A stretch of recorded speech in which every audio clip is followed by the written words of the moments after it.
আমার অরিজিনাল নাম রুজিনা, ডাকনাম কবিতা। আসলে আমার হাজব্যান্ডের বলছিলাম যে আমি বিদেশ যাবো, পাঠাইতে রাজি হয় নাই। তার কারণে আর কি আমি পোলাপান্ডের নদীতে নিয়ে গেছিলাম গোসল করাইতে। গোসল করা পোলাপান্ডের পাঠাই দিছি। আর আমি কাপড় চুপড় রাইখা নদীর পাড়ে দেখছি কেউ নেই, ওদিক দিয়ে ঢাকা চলে গেছিলাম। তো কইছিলাম যে একলা একলা যাবো।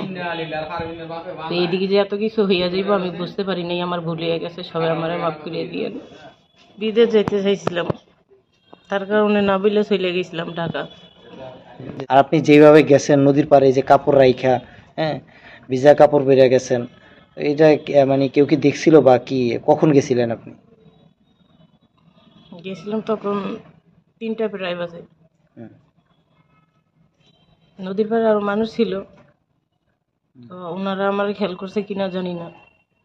তা আমি তো দেখছি মানুষ দাঁড়ায় রয়েছে, আমি তো ভাবছি বলবোই, আমার খুঁজলে বলবো তারা, কিন্তু তারা যে বলে নাই এটা তো আমি বুঝতে পারি নাই। আর এদিকে যে এরকম কোনো কিছু হয়ে যাইব, তা আমার ভুল হয়ে গেছে।